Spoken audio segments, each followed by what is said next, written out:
जिनके घर में संतान नहीं थी तो उन्होंने वशिष्ठ जी के परामर्श से पुत्रेष्ठी यज्ञ कराया। श्री वशिष्ठ जी ने कहा कि तुम पुत्रेष्ठी यज्ञ कराइए, काम हो जाएंगे। तो यज्ञ की तैयारी हुई, मंडप बना और यज्ञ आदि का कार्य प्रारंभ होता है। उस समय उन्होंने कहा भैया प्रार्थना करो, क्या चाहिए। तो प्रार्थना करते समय उनके मुंह से पुत्रो दीयताम के स्थान पे पुत्री दीयताम निकल गया। पुत्र होने के लिए यज्ञ करे थे, लेकिन मुंह से निकल गया पुत्री दीयताम। पुत्रो दीयताम ना निकल गई, पुत्री दीयताम का शब्द आ गया। इसके फलस्वरूप श्राद्ध देव की पत्नी गर्भवती हुई और एक कन्या जन्म लेती। उस कन्या का नाम इला रखा गया कि जा बिटिया का नाम इला रखा जाए। श्राद्ध देव ने वशिष्ठ जी के पास जाके कहा कि महाराज पुत्र होने का यज्ञ कराए और कन्या कैसे हो गई, कैसे गड़बड़ हो गया, यह उल्टा कैसे हो गया। कोई तरीके से जे कन्या पुरुष बन जाए ऐसा उपाय करो। अब तो हो ही गई, कन्या तो हो ही गई, लेकिन मैं चाहता हूं कि ये पुरुष बन जाए। तो वशिष्ठ जी ने राजा की व्यथा पर द्रवित होकर उन्होंने अपने तपस्या के बल से उस इला नाम की कन्या को पुरुष बना दिया। मंत्र में वो ताकत है।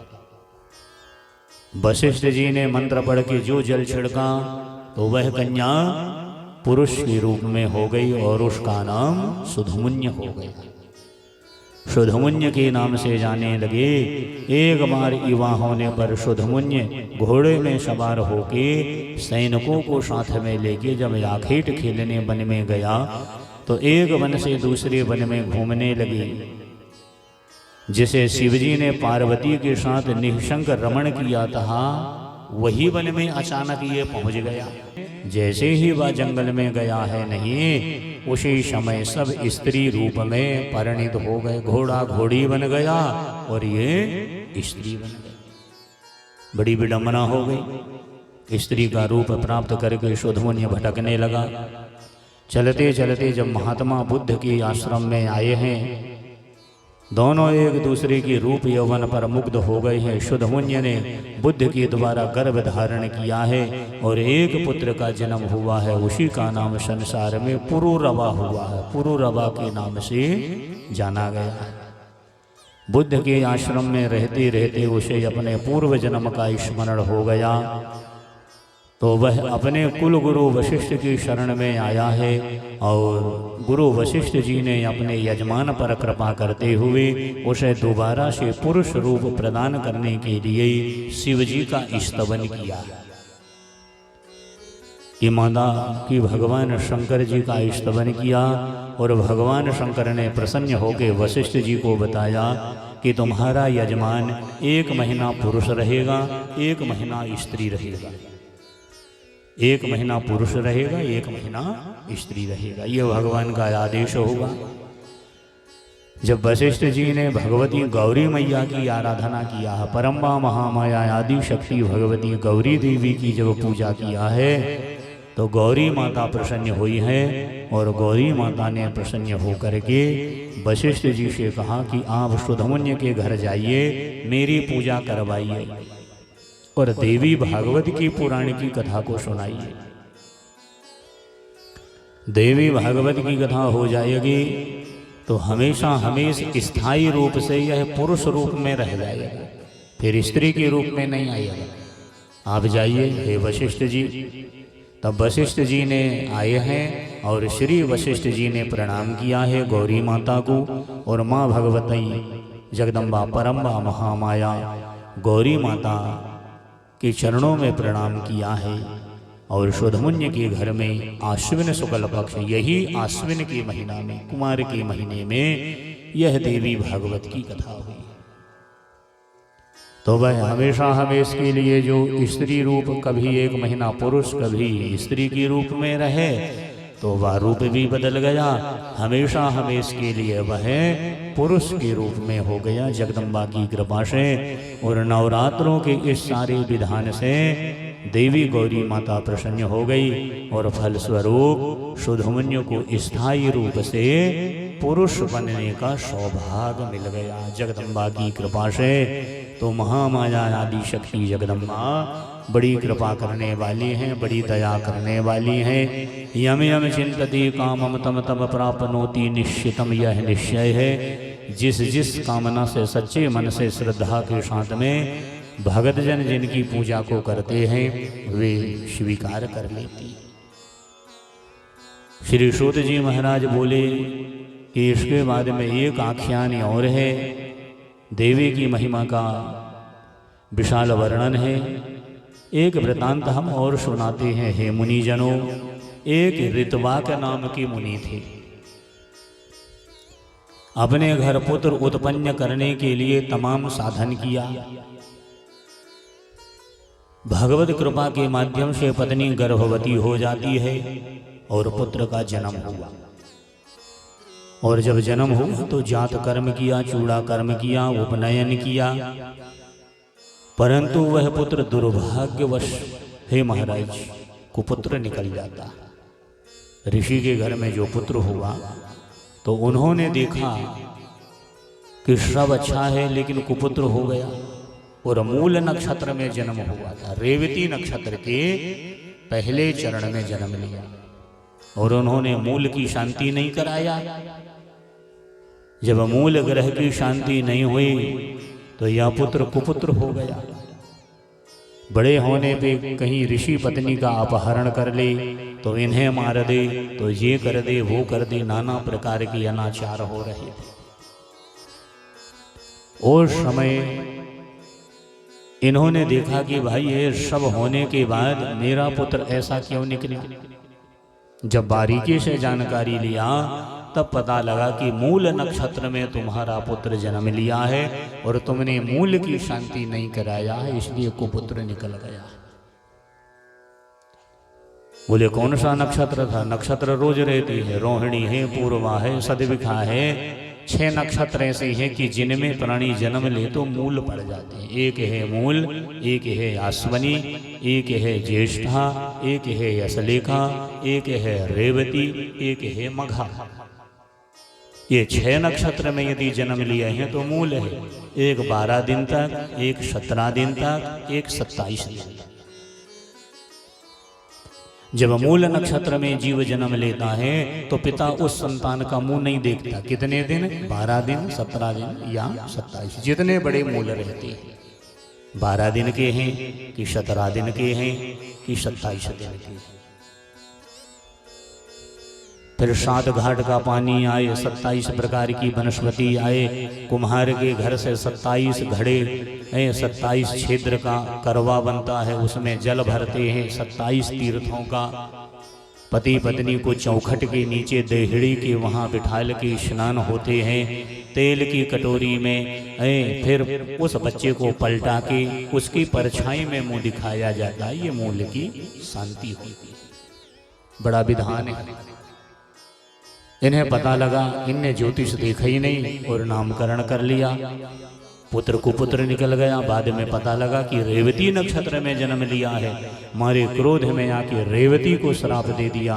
उसी समय कुमुदाचल पर्वत में जाए कि यह रेवती नक्षत्र जमीन में गिर जाता है। बड़ा हाहाकार हो जाता है। वशिष्ठ जी के पास जाते हैं। गुरुदेव वशिष्ठ जी बताइए कि यह पुत्र हमारा कुपुत्र निकला है, क्या करें? तब उन्होंने बताया कि देवी भगवत की आराधना को करिए, माँ जगदम्बा की आराधना को करिए, सारी समस्याएं दूर हो जाएंगी। तब ऋतवाक मुनि ने बड़े भक्ति भाव से देवी मैया की उपासना किया है और देवी पुराण की कथा को श्रवण किया है। जिनके पुण्य प्रभाव से इनके पुत्र जो थे कुपुत्र थे वह सतपुत्र हो गए, ज्ञान मिल गया, सद्बुद्धि मिल गई, धर्म की व्यवस्था हो गई, बुद्धि की व्यवस्था हो गई, सब प्रकार के काम बन जाते हैं, हे महाराज। और इसके बाद में बड़े भक्ति और बड़े भाव के साथ में इनका जीवन मंगलमय हो गया। इसलिए देवी माता की आराधना सदैव हमें करना चाहिए। सब कुछ मिल जाता है, जैसे कल्प वृक्ष है वैसे ही देवी माता की उपासना का फल है। देवी की पूजा का विधान है, जिस विधि से बन जाए करना चाहिए सावधानी के सहित। हे महाराज, इस प्रकार से श्री सूत जी ने बताया कि श्रद्धालु को चाहिए, भक्तजनों को चाहिए कि देवी पुराण जब कराना हो तो नवरात्रि में इसका प्रबंध करना चाहिए। विवाह की तरह देवी पुराण की तैयारी करे, मंडप बनावे, तोरण बांधे, केले की खंभे लगाए, पीली मिट्टी और गोबर से वह जमीन को लिपाई करे और अपने संबंधियों को खबर भेजे, मित्रजनों को खबर भेजे, आयोजकों को, अभ्यागतों को बड़े ही प्रेम पूर्वक आदर सत्कार करते हुए और बड़े भक्ति के साथ में कथा के स्थान का निर्वाचन करके भूमि को शुद्ध करे, मंडप बनावे, ऊपर गुंबद की आकार का चंदोबा टांगे, ध्वजा फहरावे और भक्ति और भाव के साथ में देवी पुराण की कथा करावे। कथा का वक्ता निर्लोभी होवे, आचारवान होवे, श्रद्धावान होवे। ऐसे कथा वक्ता को बुला करके कथा का शुभारंभ हो। प्रातः काल से स्नान आदि से निवृत्त होकर के कलश स्थापना करें। महाराज, गणेश जी की पूजा है, नवग्रह की पूजा है, योगिनियों की पूजा है, मातृका पूजन है, क्षेत्रपाल पूजन है, बटुक पूजन है, तुलसी पूजा है, विष्णु पूजा है, शंकर आदि की पूजा करावे। फिर जगदम्बा की आराधना करके परम्बा महामाया भगवती की पावन कथा को श्रवण करना चाहिए। हे महाराज, बड़े भक्ति भाव के साथ में प्रदक्षिणा करें, नमस्कार करें। देवी की एक परिक्रमा होती है, प्रतिदिन एक परिक्रमा हमें लगानी चाहिए और कथा के 9 दिनों में श्रोता वक्ता छौर कर्म ना कराए, अहिंसाशील शुद्ध आचरण करते हुए संयमित रहे, सात्विक भोजन ग्रहण करें, ब्रह्मचर्य का पालन करें, भूमि में शयन करें, प्याज लहसुन ना खाएं। अनेक अनेक प्रकार से सावधानी रखते हुए 9वें दिन इस कथा का उद्यापन हो। हवन पूजन, बटुक भोजन, कुमारी भोजन, ब्राह्मण भोजन, सबका भोज भंडारा होना चाहिए और वक्ता को दक्षिणा देवे, गौ का दान देवे, भूमि का दान देवे। हे महाराज, नित्य प्रति अन्न का दान करते हुए, माई की भिक्षा को देते हुए यह देवी पुराण की कथा को श्रवण करना चाहिए। 1 दिन बन जाए, आधा दिन बन जाए, चौथाई बन जाए, 2 घड़ी बन जाए, श्रद्धा पूर्वक भगवती की कथा सुनने वालों को कभी दुर्गति नहीं होती। महाराज, जितनी देर भी भगवती की कथा को सुना है, यदि साधन से पूरे 9 दिन विधान से सुन लिया है तो बड़ी अच्छी बात है। हे महाराज, जिसके श्रवण करने से सारे तीर्थों का फल मिल जाता है, शबदानों का फल मिल जाता है। सतयुग द्वापर त्रेता में जो बहुत से धर्म कर्म बताए थे, वे धर्म कर्म इस कलिकाल में देवी पुराण की श्रवण करने से प्राणी को मिल जाता है। हे महाराज, यह देवी पुराण की कथा जब होती है तो कुल का उद्धार हो जाता है, पूरे कुल भगवान के धाम में चले जाते हैं। देवी भागवत की कथा को बड़े भाव के साथ में करानी चाहिए और यह कथा महाराज विशेष करके नवरात्रि में अत्यधिक फल की देने वाली है। फिर जब जैसा समय मिल जाए, जब जैसी विधि मिल जाए, यह कथा को कराना चाहिए। यह देवी भागवत की कथा बड़े बड़े फलों को प्रदान कर देती है। 1 वर्ष के अंदर इच्छाएं पूरी हो जाती है। ऐसे देवी भागवत की कथा को श्रवण करना ही चाहिए। श्रीमद्देवी भागवते महापुराणे देवी चरित्राय नमः। बोलिए जगदम्बा मैया की। सीताराम सीताराम सीताराम सीताराम सीताराम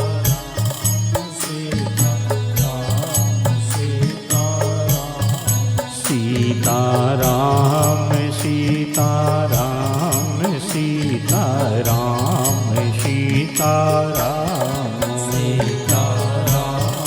सीताराम सीताराम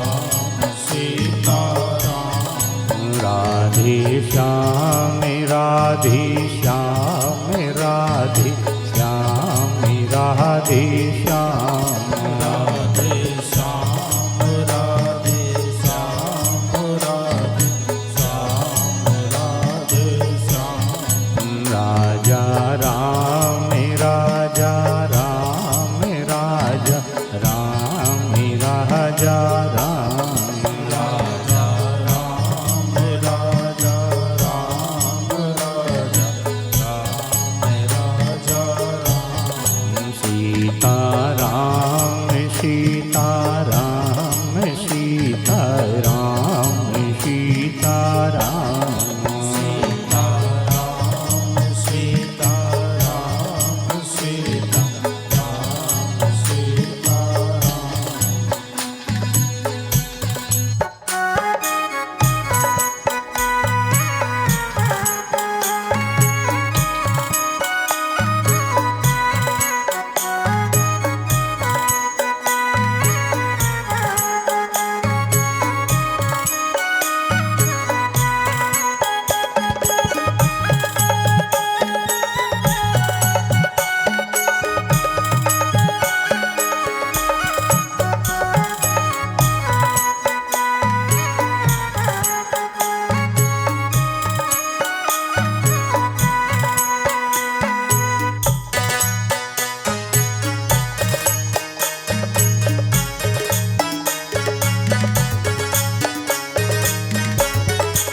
सीता राम सीता राम सीता राम सीता राम सीता राम सीता राम सीता राम सीता राम हमारे साथ है भगवान हमें किसी बात की चिंता हमारे साथ हैं भगवान हमें किस बात की चिंता हमारे साथ है भगवान हमें किसी बात की चिंता हमारे साथ हैं भगवान हमें किस बात की चिंता मिला जब भक्ति का वरदान हमें किसी बात की चिंता जब भक्ति का वरदान हमें किस बात की चिंता मिला जब भक्ति का वरदान हमें किसी बात की चिंता मिला जब भक्ति का वरदान हमें किस बात की चिंता हरि शरणम हरि शरणम हरि शरणम हरि शरणम हरे शरणम हरे शरणम हरे शरणम हरे शरणम हरि शरणम हरि शरणम हरि शरणम हरि शरणम हरे शरणम हरे शरणम हरे शरणम हरे शरणम हरि शरणम हरि शरणम शरणम हरि शरणम हरे शरणम हरे शरणम हरे शरणम हरे शरणम हरे शरणम हरे शरणम हरे शरणम हरे शरणम हरे शरणम हरे शरणम हरे शरणम। जिस देवी पुराण की कथा के श्रवण करने से प्राणी को ज्ञान मिल जाए, जीने की राह मिल जाए, गली मिल जाए, कोई तरीका पकड़ के अपनी जिंदगी को जी लेवे, इसलिए देवी पुराण का वाचन करिए। तो सूत जी बोले, देवी भागवत बड़ा पवित्र है, वेद प्रसिद्ध पुराण है। जगदम्बा की चरण कमलों में शीश नवा के विस्तार पूर्वक इस कथा का हम वर्णन करते हैं। हे मुनिजनों, जैसा अभी मैंने बताया कि इस ग्रंथ में 18,000 श्लोक हैं, 12 स्कंद हैं। जैसे श्रीमद् भागवत है वैसे ही इस ग्रंथ की महिमा बताई गई है। यह देवी पुराण की कथा को स्वयं व्यास जी ने लिखा है और श्री व्यास जी महाराज ने यह देवी पुराण की कथा का वर्णन किया है। हे मुनिजनों, भगवान विष्णु परम तेजस्वी समस्त देवताओं के भी देवता हैं। उनकी लीलाएं बड़ी विचित्र हैं। ध्यान लगा करके श्रवण करिए। एक अनोखी कथा का वर्णन यह देवी भागवत ने बताया। एक समय की बात है कि भगवान विष्णु को घोर युद्ध करना पड़ा और 10,000 साल तक वे युद्ध करते रहे। युद्ध करते करते उन्हें कुछ थकान हो गए तो अपने प्रदेश माने बैकुंठ को चले गए। भगवान का प्रदेश बैकुंठ है, शिव जी का प्रदेश काशी है, देवी का प्रदेश मणिद्वीप है। मणिद्वीप मणियों का द्वीप बना और मणियों के द्वीप में परम्बा महामाया भगवती का लोक है। जैसे भगवान का धाम बैकुंठ है, ऐसे ही देवी माता का लोक मणिद्वीप है। ये बैकुंठ में नहीं रहते, उससे भी ऊपर एक द्वीप बना, जहाँ की रेत, जहाँ की भूमि, जहाँ का सब कुछ मणि का ही बना, इसलिए उसका नाम मणिद्वीप है। ये मणिद्वीप निवासिनी देवी होती है। जब भगत जन कोई कार्य करते हैं, प्रार्थना करते हैं, ये दौड़ के आ जाती हैं। मणिद्वीप से भक्तों के काम बनाने के लिए धरती में आती है। तो ये अपने बैकुंठ में चले गए और भगवान बैकुंठ में जाते हैं, वहाँ पद्मासन लगा के बैठ गए। उनके धनुष पर डोरी चढ़ी हुई थी। इसी अवस्था में धनुष को पृथ्वी में टिका दिए तकिया जैसे और कुछ झुक गए और विष्णु भगवान थकान के कारण भगवान को निद्रा आ जाती है। भगवान को नींद आ गई। जैसे ही निद्रा आई है उसी अवसर में कुछ दिन पहले देवताओं के द्वारा इस जगह पर यज्ञ करने की योजना चल रही थी। ब्रह्मा शंकर इंद्र आदि सब देवता यज्ञ के लिए भगवान विष्णु से मिलने बैकुंठ हो गए। जाके देखा है तो विष्णु भगवान जी निद्रा के वशीभूत हैं, अचेत अवस्था में पड़े हैं। ऐसी स्थिति में इंद्र ने देवताओं से पूछा कि अब हमें क्या करना चाहिए। विष्णु जी सोए हैं और यज्ञ करना है, यज्ञ का निवता लेके आए हैं, यज्ञ का बुलावा लेके आए हैं। नारायण भगवान की निद्रा लगी है, कैसे करें, क्या करें। विष्णु भगवान को कैसे जगाया जाए। ईश्वर भगवान शंकर ने कहा किसी को सोते से जगाना निषेध है, नहीं जगाना चाहिए। फिर भी यज्ञ का कार्य संपन्न करने के लिए तो जगाना ही पड़ेगा। तब ब्रह्मा जी ने युक्ति बनाया, एक बामरी नाम के कीड़े को उत्पन्न किया। बामी, दीमक। ब्रह्मा जी ने तुरंत सृष्टि किया, एक कीड़ा बनाया। मेरा क्या नाम है? ब्रह्मा ने कहा तेरा नाम बामी, दीमक। एक कीड़ा बनाया जिसे दीमक के नाम से ब्रह्मा जी ने पुकारा। उसी दिन दुनिया में दीमक का जन्म हो गया। एक बामरी नाम के कीड़े का निर्माण कर दिया। कीड़ा ने कहा मेरा क्या काम है, जो बैकुंठ में तुमने मुझे बनाया, मेरे लिए सेवा बताइए, मेरे लिए काम बताइए। तो ब्रह्मा जी ने बताया कि जहाँ भगवान की धनुष रखी है वह धनुष में तू लग जा और धीरे धीरे धीरे दीमक लग जाए।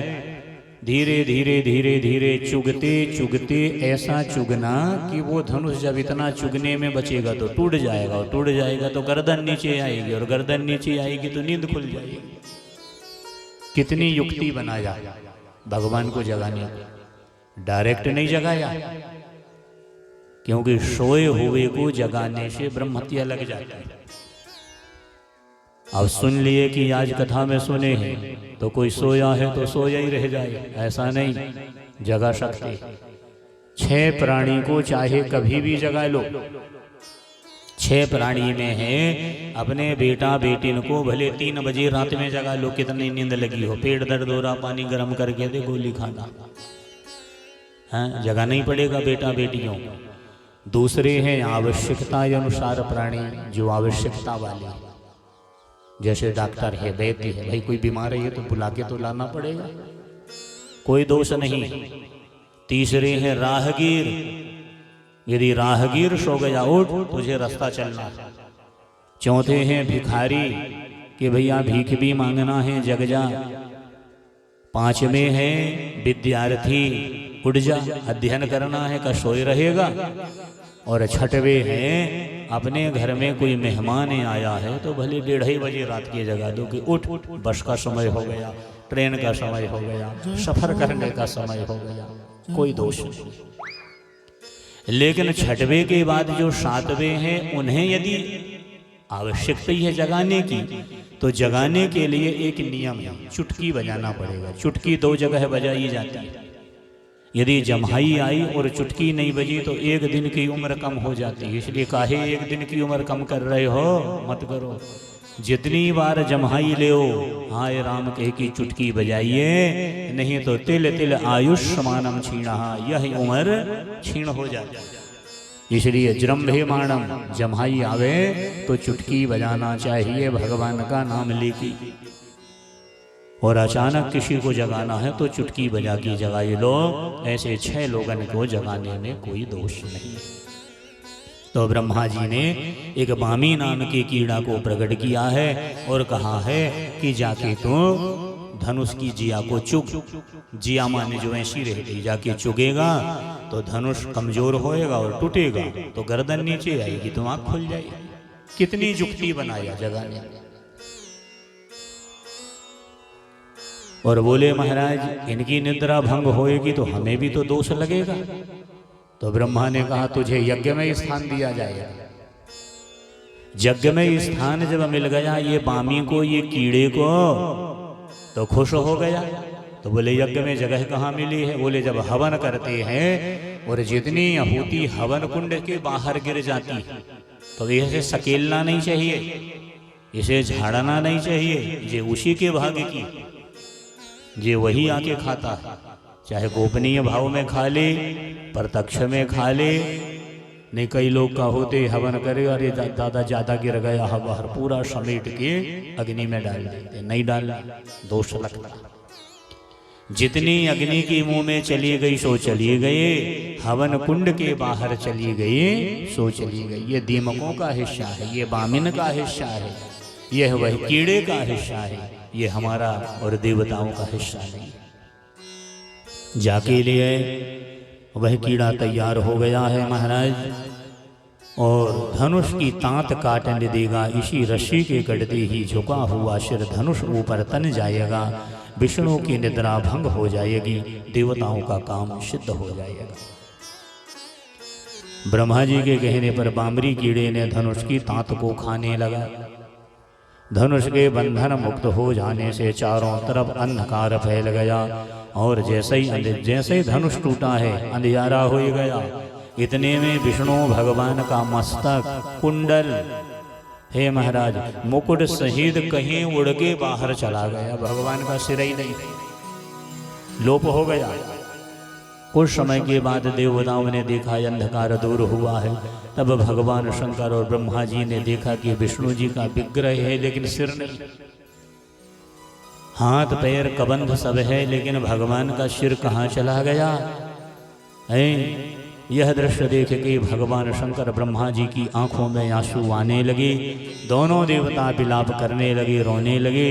हे स्वामी, ये कैसी विचित्र घटना घट गई। अभी हम आपको अच्छे अच्छे देखे हैं और आपका सिर नहीं है, कहाँ सिर चला गया? तब ब्रह्मा जी ने कहा चिंता ना करें, अब आप उस सनातनी विद्या स्वरूपिणी महामाया जगदम्बा का स्मरण करें। भगवती का सहारा लेना पड़ेगा। वे प्रकृतिमयी भगवती निर्गुण स्वरूपिणी सर्वोपरि विराजमान हैं, वे ही हमारा काम सिद्ध करेंगे और किसी के बस की बात नहीं है। भगवती की शरण लीजिए। ऐसी बात श्री ब्रह्मा जी ने कहा। समस्त प्राणी उन्हीं की संतान है। ब्रह्मा जी ने वेदों को जो शरीर धारण किया है उपस्थित थे। चारों वेदों को आज्ञा दिया कि देवी की स्तुति करो। वेदों ने शरीर धारण किया है और वेद ब्रह्मा जी का कथन सुन करके भगवती की स्तुति किया है। हे महाराज, वेदों ने कहा है, हे महामाया, आप जगत की सृष्टि करती है, आपका स्वभाव है। आप कल्याणमय विग्रह धारण करने वाली हैं, प्रकृति गुणों से भरपूर है, सारा संसार आपका शासन मानता है। आप भगवान भोलेनाथ के कार्यों को पूर्ण किया करती हैं। जब समस्त श्रुतियाँ आपके गुणों और प्रभावों को समझने में असमर्थ हैं, तब उन्हें हम कैसे जानेंगे। हे मैया, प्रसन्न होजिए, हमारा काम सिद्ध करिए, नारायण का मस्तक हमें मिल जाए। कहाँ है, कैसा? हे मैया, आप कृपा करें, आप दया करें, उद्धार करने वाली हैं। हे माता, हमें तो यह भी ज्ञात नहीं है कि इनका मस्तक कहाँ गया, कैसे गया। हे देवी, जिस प्रकार देवताओं को अमृत पान करा के जीवित रखे हुए हैं, इसी प्रकार अब इस संसार को तो जीवित रखना आपका कर्तव्य है।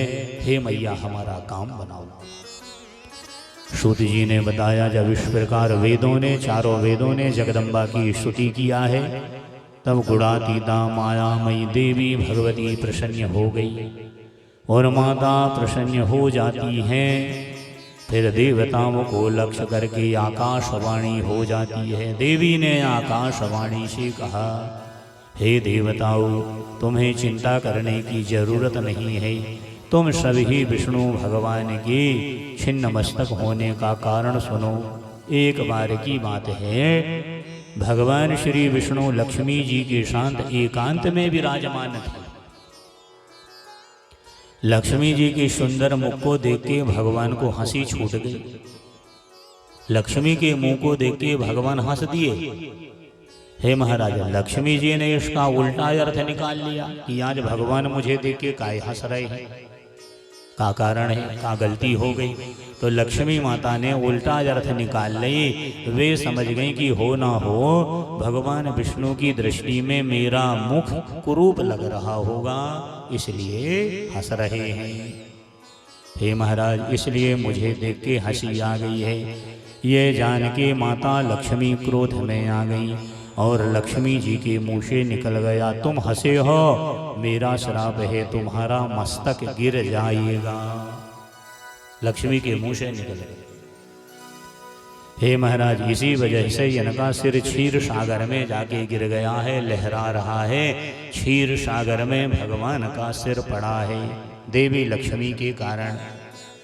हे देवताओं, इसमें एक दूसरा कारण ये भी है, हयग्रीव नाम का एक राक्षस हुआ है। उस राक्षस ने सरस्वती नदी के किनारे बैठ के जप किया है। 1000 वर्ष तक इस मंत्र का जाप किया है। तब मैं तामसी शक्ति का रूप धारण करके उसके पास गई हूँ। तब से मैं तामसी शक्ति का रूप धारण करके गई। जिस रूप का वह ध्यान कर रहा था, ठीक उसी रूप में मैं जगदम्बा ने जाके उसे दर्शन दिया। मैं सिंह में आरूढ़ थी। मैंने उससे वरदान मांगने को कहा। मुझ देवी की बात सुन के वह राक्षस प्रेम से विभोर हो गया।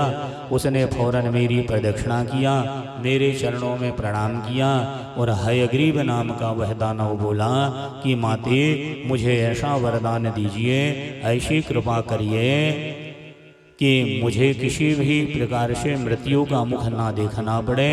देवता एवं दानव कोई भी मुझ पर विजय प्राप्त ना कर सके।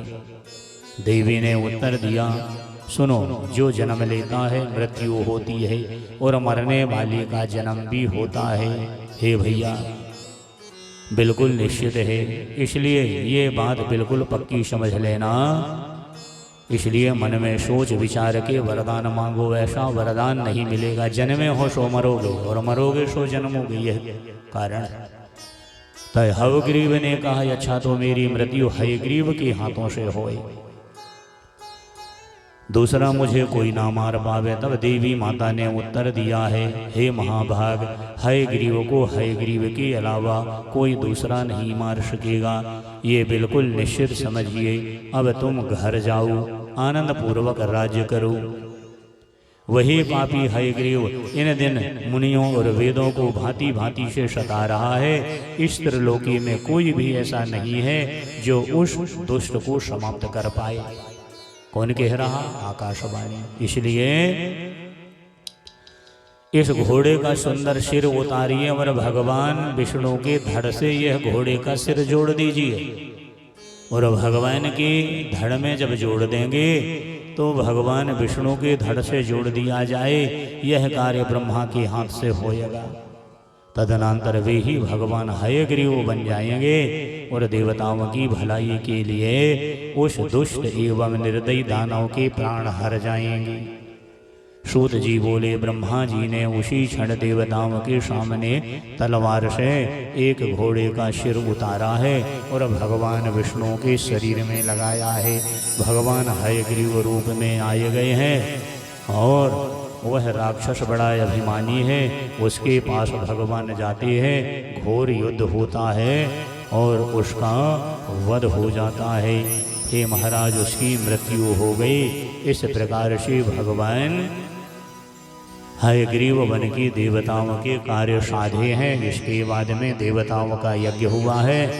अकारण नहीं हंसना चाहिए।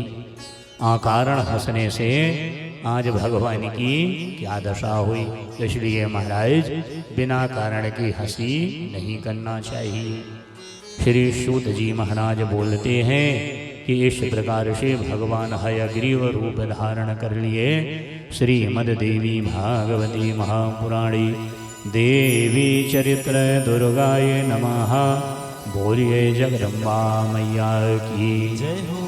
महामाया भगवती सिंहस्थया सिंह की पीठ में बैठी है और समस्त देवताओं को दर्शन दी है।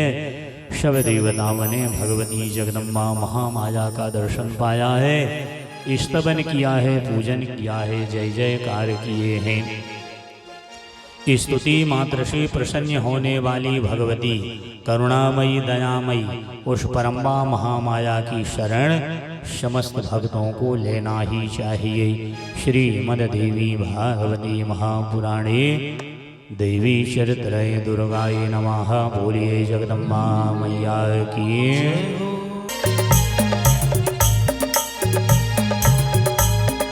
मैया सिंहासन दुर्गा आ रही हो। सिंहासन दुर्गा आ रही हो। मैया सिंहासन दुर्गा आ रही हो। मैया सिंहासन दुर्गा आ रही हो।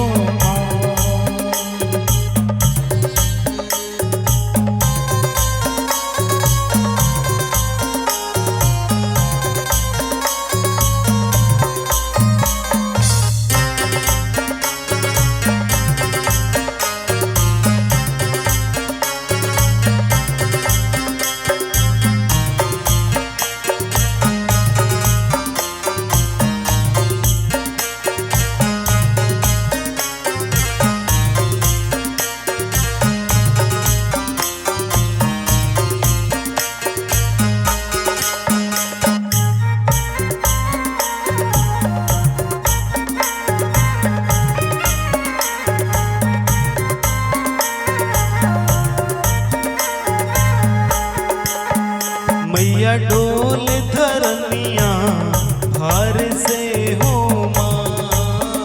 मैया डोल धरनिया भार से हो माँ। मैया डोल धरनिया भार से हो माँ। मैया डोल धरनिया भार से हो माँ। अरे शेष रहे घबराए हो। धीरे चलो पुरवैया शेष रहे घबराए हो। धीरे चलो पुरवैया सिंहासन दुर्गा आ रही हो। मैया सिंहासन दुर्गा आ रही हो। मैया सिंहासन दुर्गा आ रही हो। मैया सिंहासन दुर्गा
मैया सिंहासन दुर्गा आ रही हो माँ, मैया सिंहासन दुर्गा आ रही हो माँ, मैया सिंहासन दुर्गा आ रही हो माँ।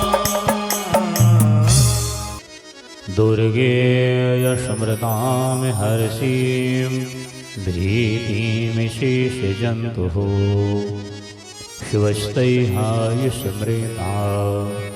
मदीमातीं शुभां ददासि दारिद्र्याय दुःखभयहारिणी कात्वादन्नया सर्वभोगकरकरणाय सदार्धचित्ताय सर्वमङ्गलमाङ्गल्ये शिवे सर्वार्थसाधके शरण्ये त्र्यम्बके गौरी नारायणी नमस्तुते जगदम्बायै नमः।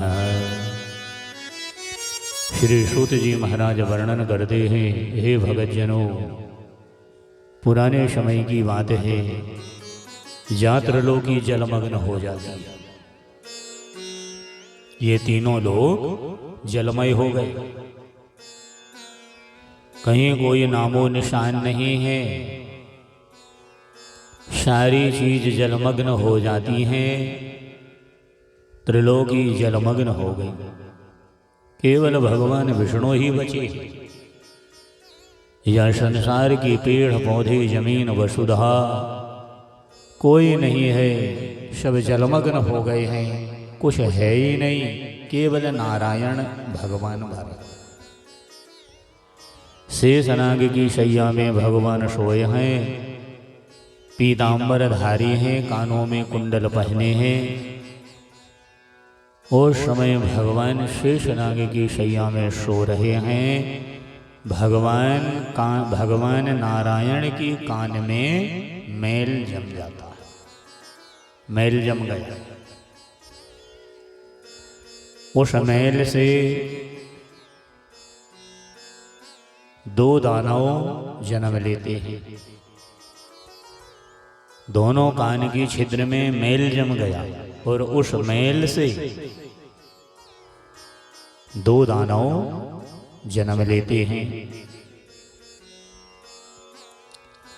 एक दानव का नाम मधु हुआ और एक का नाम केटभ हुआ। मधु और केटभ ये भगवान के कान की मैल से जन्म लेते हैं। सोचिए, विचारिए, कहाँ और कैसे इन दानवों का जन्म हो गया। मधु केटभ नाम की दो राक्षस पैदा हो गए, भगवान के कान की मैल से जन्मे हैं। कुछ समय के बाद ये दोनों दानव जवान हो जाते।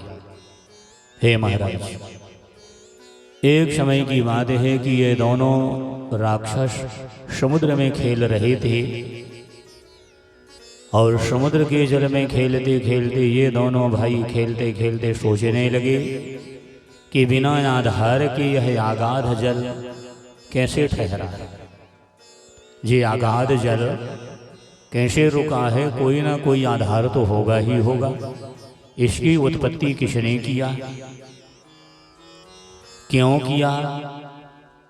वे दोनों ध्यान और जप करने लगे और ध्यान और जप करते हुए पता लगाने लगे। उन्होंने अन्न और जल त्याग दिया, उन्होंने अपने मन में इंद्रियों में विजय प्राप्त कर लिया और 1000 वर्ष तक मधु केटभ दोनों इस विषय की जानकारी के लिए तपस्या करते। हे महाराज, 1000 वर्ष लग गए, कठिन तपस्या में डूब गए। इसकी गहराई नापने के लिए, जानकारी लेने के लिए 1000 वर्ष तक उन्होंने तपस्या किया। उनकी तपस्या से आराध्या शक्ति जगदम्बा प्रसन्न हो गई।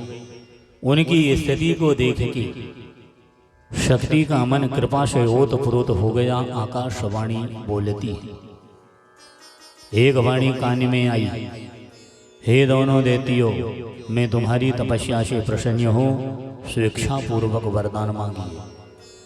इतनी घोर तपस्या जो तुमने किया है, क्या इच्छा है? मैं तुम्हारी इच्छा को पूर्ण कर दूंगी, बोलिए क्या चाहते हो? सूत जी ने बताया कि हे मुनिजनों, जब आकाशवाणी हुई, आकाशवाणी सुनने के पश्चात मधु के दोनों दानव कहने लगे, हे देवी,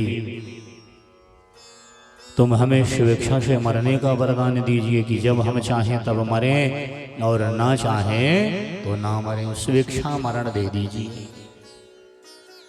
यदि हम ना चाहें तो कभी ना मरें, और चाह लें कि आज ही मरना है तो हम मर जाएंगे। स्वेच्छा से मरण होने का वरदान दीजिए, यही हमारी इच्छा है। आकाशवाणी हुई कि हे दैत्यो, हे मधु केटव, तुम्हारी मृत्यु इच्छा पर होएगी। जब चाहोगे तो मर जाओगे, वरना तुम्हारी मौत नहीं होगी। सूत जी ने बताया, देवी माता की ऐसा कहने पर मधु केटव बड़े अभिमानी हो जाती हैं और अभिमानी होकर महाराज समुद्र की जल में घूमने लगी। क्योंकि जल ही जल है, कोई नगर नहीं है, कोई गांव नहीं है, कोई धाम नहीं है, केवल जल ही जल है। तो जल के भीतर घूमने लगे और जल के भीतर मधु केटव दोनों अभिमानी बन जाते हैं। कुछ समय के बाद एक दिन उनकी दृष्टि अचानक ब्रह्मा जी के ऊपर पड़ी। भगवान सोए हैं और भगवान की नाभि से कमल की नाल निकली और कमल के नाल में एक कमल का पुष्प खिला है। वही कमल की पुष्प में ब्रह्मा बैठे।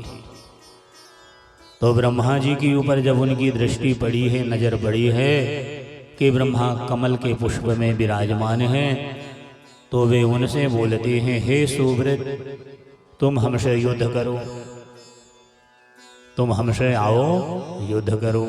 ब्रह्मा जी उन्हें देख के सोचने लगे कि बाहरी किस्मत, हम युद्ध करना तो जानते ही नहीं है, हमारा काम तो सृष्टि करने का है।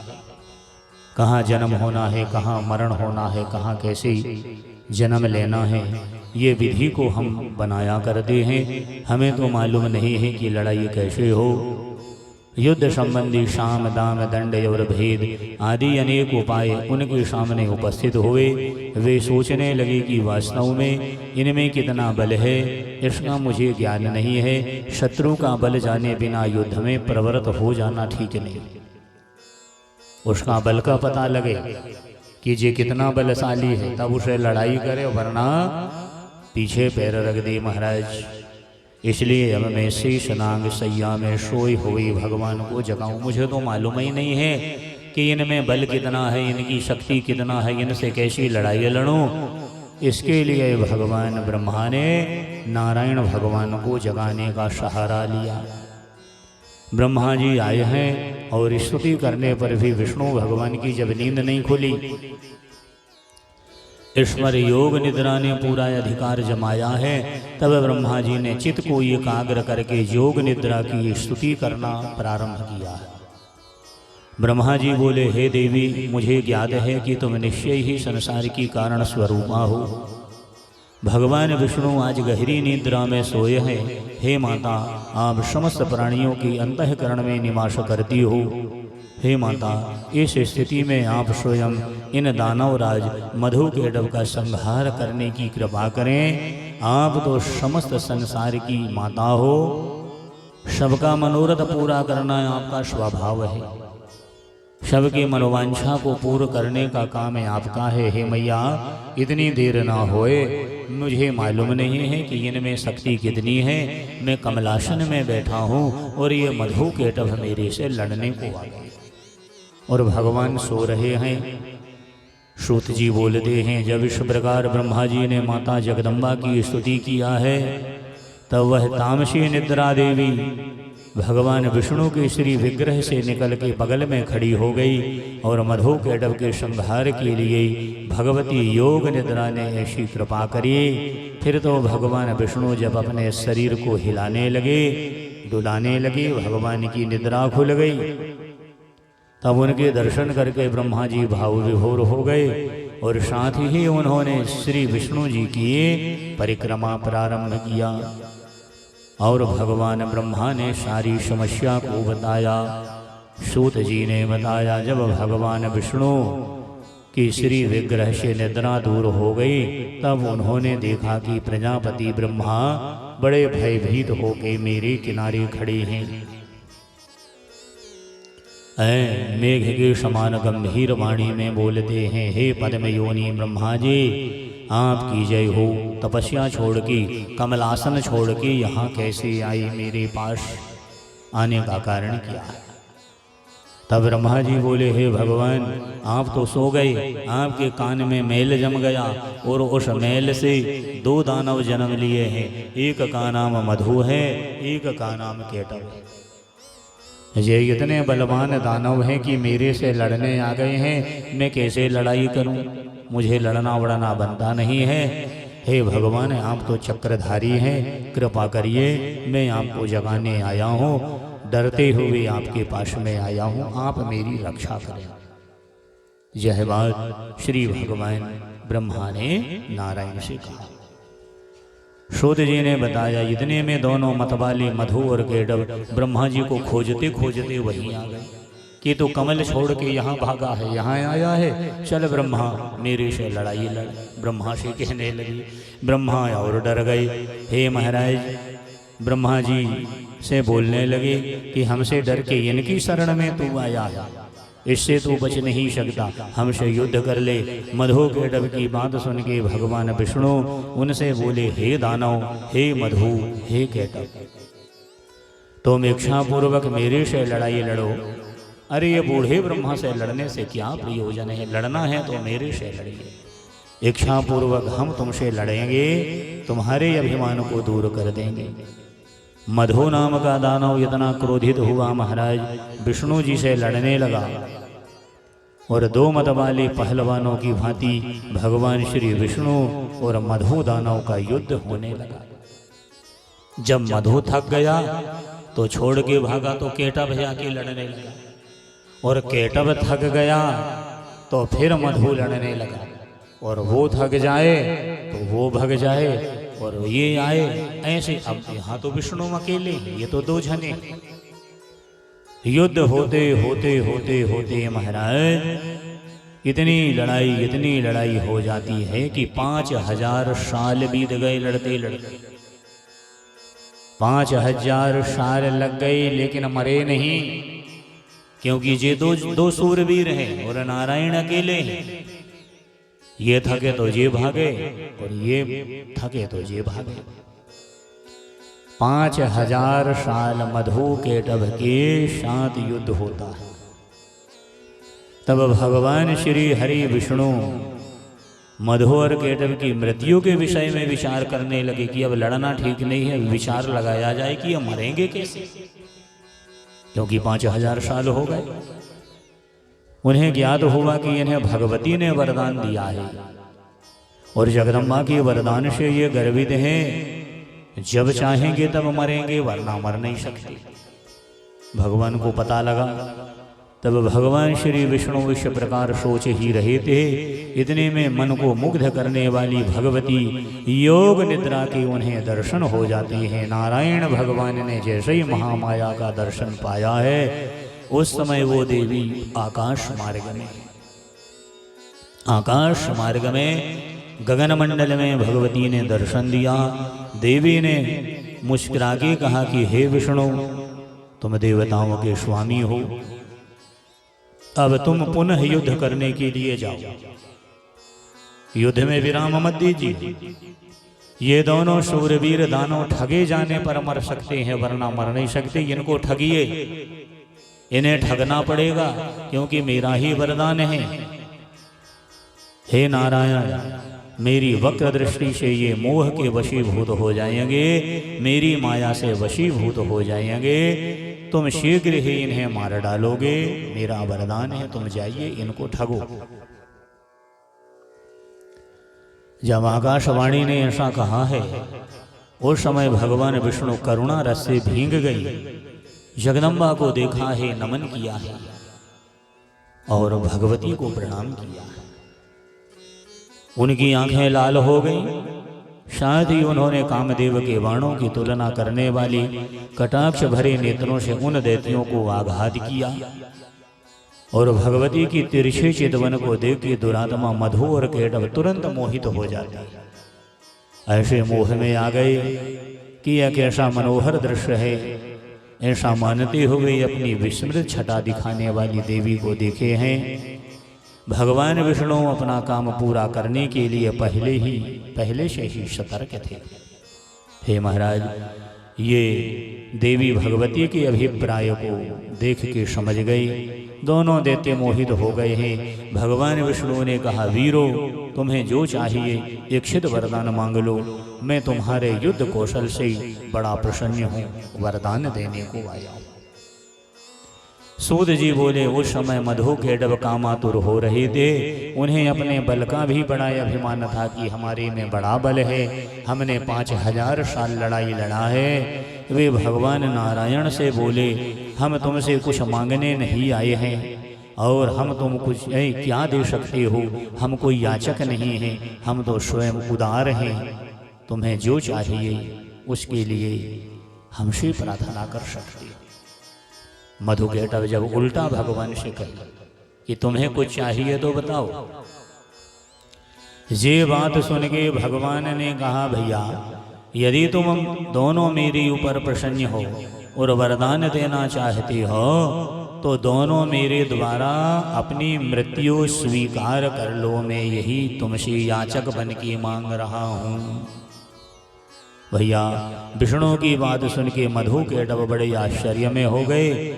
ये ठग गए और ठगे जाने के बाद भगवान श्री विष्णु ने उनके मस्तकों को पकड़ के उरु माने जंघा, अपनी जंघा में दोनों के सिर को रखा और जैसे ही चक्र चलाया है उसी समय मधु केटव का सिर छिन्न हो जाता है।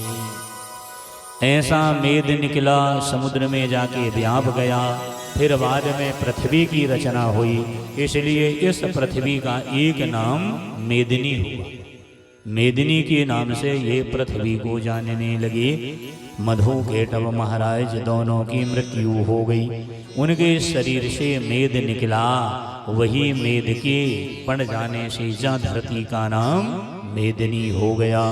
बोलिए मेदिनी माता की जय। जिस वसुंधरा में प्राणी वास करता है महाराज, ऐसे श्री भगवान श्री नारायण जगदम्बा के दर्शन पाया है, भगवती के दर्शन प्राप्त हो गए हैं।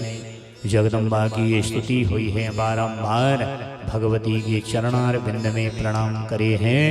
मधु केटव दानव का जीवन समाप्त हो गया है। श्रीमद देवी भागवती महापुराणे देवी चरित्र दुर्गाई नमः। बोलिए जगदम्बा मैया की जय। सीता राधा रुक्मिणी जय जय। काल विनाशन माता काली जय जय। माता काली जय जय। चंड विनाशन माता चंडी जय जय। चंड विनाशन माता चंडी जय जय। दुर्गति नाशन माता दुर्गा जय जय। दुर्गति नाशन माता दुर्गा जय जय।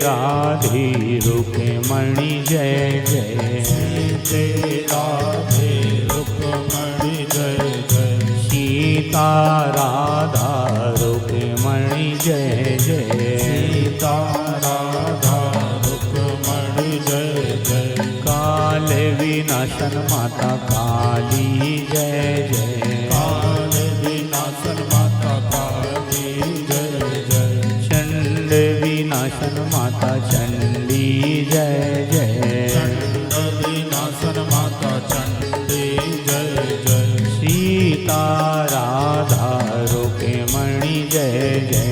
सीता राधा रुक्मिणी जय जय। सीता राधा रुक्मिणी जय जय। सीता राधा रुक्मिणी जय जय।